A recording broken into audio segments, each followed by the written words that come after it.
दोस्तों स्कारफेस अगर जंगल का चेहरा था तो मोरानी उसका दिल था, सीकियो उसकी आंखें और हंटर उसकी चालाकी। साल था 2007, जगह थी मसाई मारा। पैराडाइज प्राइड की घास में 4 छोटे छोटे शावक जन्मे, स्कारफेस, मोरानी, सीकियो और हंटर। इनके पिता कौन थे आज भी एक रहस्य है, पर माओ ने इन्हें झुंड में पाला। जब ये चारों जवान हुए तो इन्होंने प्राइड को छोड़ दिया और अपनी किस्मत आजमाने निकल पड़े। 2011 में इन चारों ने मिलकर मार्स प्राइड पर धावा बोला। वहाँ से शुरू होता है इन चारों भाइयों का खौफ। ये चारों भाई अपनी तरह के खास थे। सबसे बड़ा मोरानी, सबसे भारी, सबसे ताकतवर। जब लड़ाई करनी होती स्कारफेस आगे नहीं जाता, मोरानी पहले दहाड़ता था। फिर आता है सीकियो, रणनीति बनाने में माहिर था। इसके कान पर कट का निशान और दिमाग शातिर। फाइट से पहले वो देखता, पढ़ता और फिर वार करता। तीसरे नंबर पर आता था हंटर। नाम ही सब कुछ कहता है, ये किसी घोस्ट की तरह था, दिखता और गायब हो जाता और चुपचाप दुश्मन को खत्म कर देता। कहते हैं जब चारों भाई एक साथ चलते थे तो घास भी सिर झुका लेती थी। लेकिन हर जंगल में एक अंधेरा आता है जो सबसे पहले ज्यादा चमकने वालों को निगल जाता है। हंटर सबसे शांत, सबसे चुप। मार्स प्राइड के हमले के बाद वो अकेला हो जाता है। कहते हैं उसने खुद ही झुंड छोड़ दिया था, शायद कुछ खोजने निकला था, पर वो कभी वापस नहीं लौटा।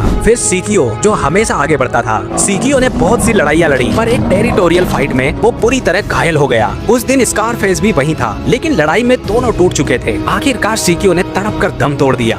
मोरानी वो भाई है जो स्कारफेस के साथ सबसे ज्यादा वक्त तक साथ रहा, लेकिन उम्र और लड़ाइयों ने मोरानी की चाल धीमी कर दी। धीरे धीरे वो झुंड से अलग रहने लगा और एक दिन वो भी चला गया। अब स्कारफेस अकेला रह गया था, चारों भाइयों में आखिरी। पर वो कभी नहीं रुका। उसका शरीर जख्मों से भरा था, दाहिने आंख पर घाव, पीठ पर दरारें, और फिर भी वो दहाड़ता रहता। 11 जून 2021 स्कारफेस आसमान की तरफ देखकर अंतिम बार अपने अतीत को याद करता है और फिर वो कहीं खो जाता है। दी मस्कीटियर्स अब नहीं रहे, पर उनकी कहानी हर उस हवा में जिंदा है जो मसी मारा की घास को हिलाती है। मस्कीटियर्स मरे नहीं थे, वो लौट गए वहाँ जहाँ से जंगलों की रूहें आती है।